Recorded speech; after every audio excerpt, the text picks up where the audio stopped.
부동산 중개 수수료, 이 복비를 안 받는다고 합니다. 그리고 보유세를 올릴지도 모르겠습니다. 원래 제가 부동산 뉴스는 잘 안 보는데 중요한 기사들이 있어서 몇 개 설명해 드리자면 조금 걱정이 돼요. 가끔씩 네가 왜 다른 사람 걱정이냐 이런 생각 할 수도 있는데, 과거에 제가 경험을 해봐서 알아요. 결혼하고 나서 이사를 6번을 다녔습니다. 그런 심정을 잘 알기 때문에 뭔가 준비가 안 되신 분들을 보면 제가 좀 걱정이 돼요. 그래서 문화센터에서 그 수업이 원래 이 계약된 시간이 오후 5시까지거든요. 근데 평균 오후 9시에 끝납니다. 왜? 내가 알지도 못하는 사람들인데 내가 왜 챙겨? 왜냐면 저는 말로만 하는 걸 별로 안 좋아하기 때문이에요. 영상에서는 걱정된다 해놓고선 현실에서는 5시가 되면 딱 가버리고, 저는 이런 사람은 아니거든요. 그래서 어디 문화센터에서 연락이 오면은 제가 먼저 그 담당자분께 저녁 9시까지 있어야 되는데 괜찮으세요? 라고 먼저 물어보고요. 오케이 하는 곳만 갑니다. 말로만 응원한다, 말로만 걱정한다, 이게 아니라는 거 알아주셨으면 하고요. 본론으로 들어가서 지금 주택이 부족하고 집값이 오르고 전세값이 오르고 월세값이 오르는 이 현상으로 인해 힘든 분들이 알아야 할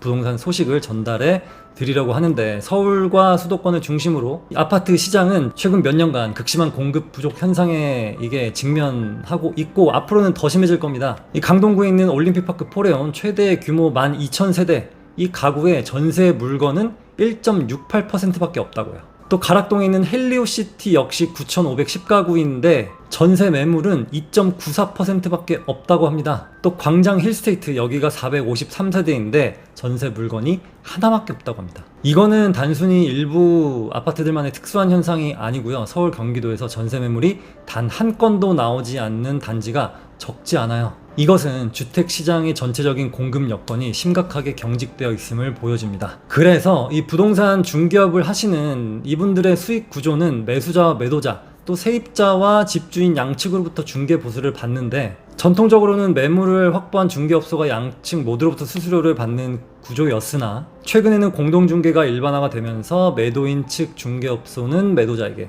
매수인 측 중개업소는 매수자에게 각각 이렇게 한쪽에서만 받는 방식이 보편화가 되었거든요. 근데 최근에는 이 기본 구조마저 흔들리고 있습니다. 집주인한테, 즉 매도자한테는 수수료를 그냥 안 받는 중개업소가 늘어나고 있어요. 이 공인중개사에게는 수수료가 어떻게 보면 곧 주요 매출인데, 현장에서는 집주인에게는 수수료를 받지 않고 세입자에게만 받는다거나 아니면은 그냥 매수자에게만 받는다거나 이런 경우가 늘어나고 있는 게, 이게 사실은 선의의 경쟁 이런 게 아니라 시장 구조적 원인 때문이에요. 첫 번째는 매물 확보 경쟁 때문입니다. 공급이 절대적으로 부족한 상황에서 중개업소가 거래 가능한 매물을 확보하는 것 자체가 지금은 사실 하나의 어떻게 보면 권력이 되었어요. 매물을 쥐고 있는 중개업소는 지역 내 네트워크를 통해서 계속 거래를 이어갈 수 있지만, 새로 문을 연 업소는 사실상 중개한 매물이 없다 보니까 생존이 어려워졌어요. 이 과정에서 집주인에게 유리한 조건을 제시하기 위해서 수수료를 그냥 포기하는 경우가 생겨버립니다. 왜냐면 수수료를 끝까지 고집하다가 거래 자체가 무산되게 되면 결국 그냥 남는 건 아무것도 없기 때문이에요. 그래서 중개업소 입장에서는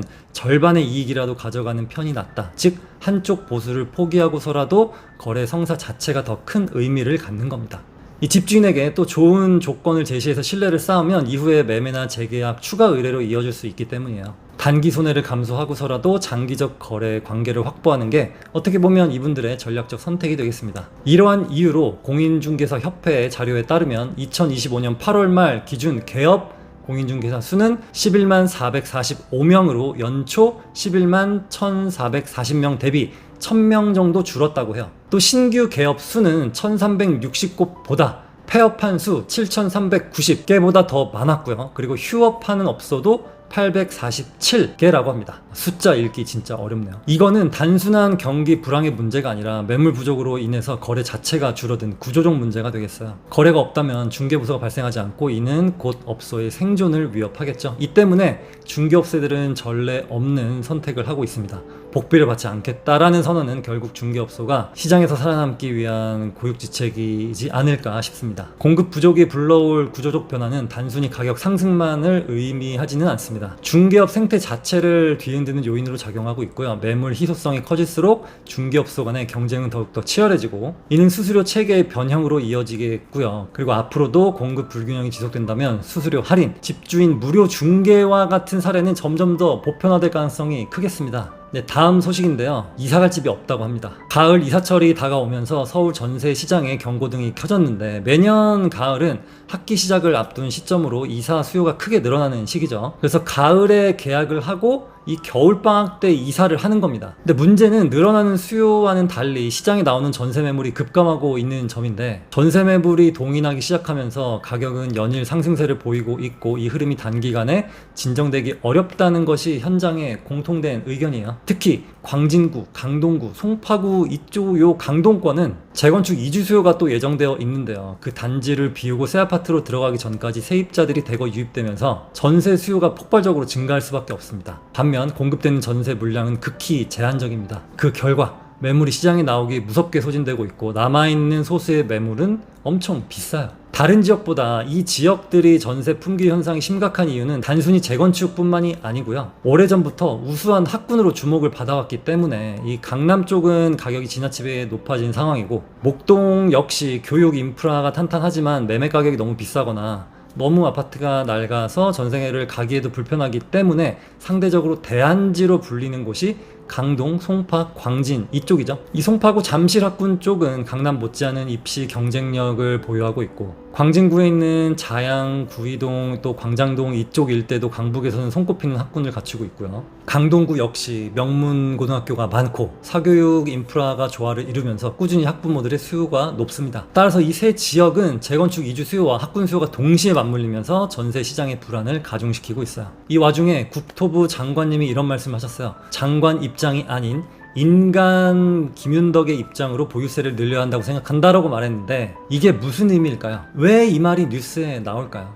일단 흘려놓는 겁니다. 갑자기 보유세 올리겠다라고 하면은 유주택자들은 너무 놀라겠죠. 그래서 일단 흘려놓고 이거는 정해진 수순이다, 받아들일 준비해라, 이런 방법이에요. 이거는 좌우 진영 상관없이 그동안 정치인들은 다 이렇게 해왔어요. 그러면 부동산적인 관점에서 보유세를 늘리면 집값을 잡을 수 있지 않냐라고 생각하시는데, 실제 시장에서는 전혀 다른 결과가 나왔습니다. 이 보유세는 집을 보유한 사람이 매년 내야 하는 세금이에요. 어떤 분들은 부자들이 세금을 많이 내니까 그 세금이 우리한테 쓰이겠지 이러는데 전혀 아니죠. 오히려 집주인은 두 가지 방식으로 비용을 전가하게 됩니다. 실거주하고 있는 사람들은 그냥 살 거예요. 그런데 보유세가 오르게 되면 나중에 팔 때 그 비용까지 다 얹어서 내놓을 가능성이 커요. 지금까지는 취득세 정도만 얹어서 계산했는데 앞으로는 보유세까지 다 계산해서 매도가에 내놓을 거기 때문에 호가가 올라갈 가능성이 큽니다. 이거를 다 계산해서 판다는 거죠. 또 실거주를 안 하고 임차를 주고 있는 사람들 입장에서는 집주인은 늘어난 세금만큼 세입자한테 부담을 떠넘기려고 하는데, 전세 계약할 때 보증금을 더 올려 받음으로써 세금 부담을 상쇄할 겁니다. 또 다른 케이스는 전세를 줄여서 월세로 돌리고 매달 세입자로부터 받는 월세 수익을 세금으로 낼 거예요. 따라서 월세 수요가 증가하면서 자연스럽게 임대료가 올라가겠죠. 안 그래도 월세가 올라가고 있는 중에 거기에 기름을 더 붓는 꼴이 되는 겁니다. 이 종부세와 보유세 2019년, 2020년에도 크게 올린 적이 있었죠. 근데 그때 어떻게 됐나요? 매매가와 전세가가 동시에 폭등했습니다. 그럼 어떻게 해야 집값이 잡히느냐? 공급을 늘리는 방법이 일단 가장 중요한데, 이거는 지금 현 정부에서 정말 막 쥐어짜고 있어요. 쉽지는 않겠지만 그래도 이 최선을 다하고 있는 모습입니다. 그 다음 방법은 모든 규제를 다 풀어야 돼요. 양도세 때문에 못 팔고 있는 사람들이 생각보다 많거든요. 저는 1주택자라 양도세랑 크게 상관없는데 뜻하지 않게 또는 본인이 원해서 두 채, 세 채 가지고 계신 분들이 생각보다 많거든요. 그래서 이 양도세 중과가 없어진다면 시장의 매물이 쫙 풀리게 됩니다. 이게 바로 진정한 공급이에요. 새로 짓는 것도 공급이지만 기축 아파트들의 매물을 많이 내놓는 게 더 효과가 빠르고 큽니다. 그래서 다주택자 규제를 완화해서 돈이 지방으로 흘러갈 수 있게 해야 되는데, 지금은 계속 서울 수도권에서만 돈이 몰리고 돌고 있게 하기 때문에 비싼 것들만 자꾸 더 비싸지는 그런 현상이 벌어지고 있는 겁니다. 튜닝의 끝인 순정이라는 말이 있잖아요. 지금 부동산 규제는 튜닝이 너무 지저분하게 되어 있는 상태예요. 싹 걷어내고 순정으로 돌아가서 시장 자율경제에 맡겨야 이 양극화를 줄일 수 있고요. 그리고 지역 간 격차를 줄일 수 있고, 그리고 똘똘한 한 채 현상을 줄일 수 있겠습니다. 제가 이런 말 한다고 변화가 있을까 싶긴 한데, 그래도 여러분들이 알고 계셨으면 하고, 그리고 또 혹시나 우리가 목소리를 낼 기회가 생겼을 때 한 목소리를 내면은 그래도 조금은 도움이 되겠죠. 이 복잡한 시장 상황 속에서 우리는 본질만 바라보고 여러분들의 성공적인 내 집 마련과 갈아타기를 응원합니다. 감사합니다.